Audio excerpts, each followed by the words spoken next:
আল্লাহ পাক রব্বুল আলামিনের দরবারে শুকরিয়া আদায় করছি, আল্লাহ আমাদেরকে লাইলাতুন নিসফি মিন শাবানের 15তম রজনীতে মাগরিবের সালাত আদায় করার পর ধর্মীয় কিছু আলোচনা শোনার ব্যবস্থা করে দিয়েছেন। এই জন্য বলি আলহামদুলিল্লাহ।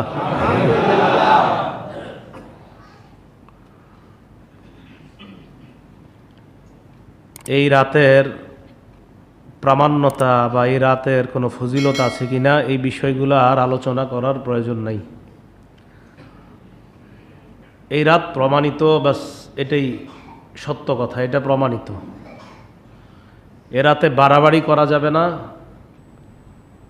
আবার এই রাতকে অস্বীকার করা যাবে না।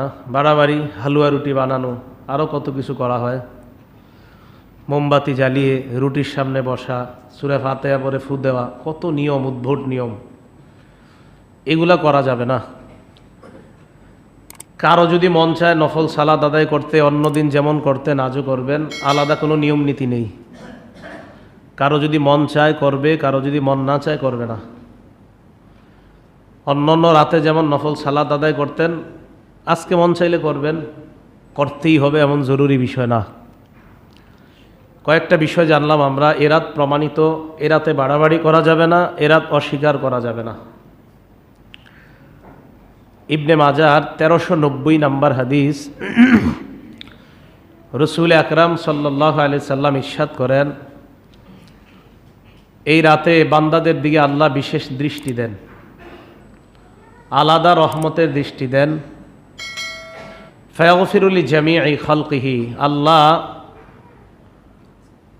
দুই শ্রেণীর অপরাধী আসছে হাদিসে, দুই শ্রেণীর অপরাধী ছাড়া দুনিয়ার সমস্ত অপরাধীদেরকে আল্লাহ মাফ করে দেয়।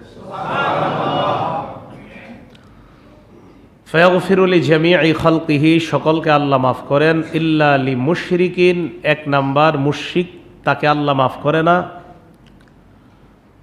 আও মুশাহিন, বিদ্বেষ পোষণকারীকে আল্লাহ মাফ করে না। তাহলে মুশরিককে আল্লাহ ক্ষমা করে না, বিদ্বেষ পোষণকারীকে আল্লাহ ক্ষমা করে না। এই রাতকে কেন্দ্র করে, যেহেতু এসেই গেছে রাতটা, শুধু এই রাত না, বাকি এই রাতে যেহেতু এখন আছি আমরা, তো যেহেতু আল্লাহ ক্ষমা করেই দেয়, তাই নিয়ত করা দরকার যে আমি সকল গুনাহ থেকে আল্লাহর কাছে তওবা করব। তওবা, গুনাহ না করার নিয়ত করা, বাস এটাই তওবা। আমি আর গুনাহ করব না আল্লাহ, এটাই বড় তওবা।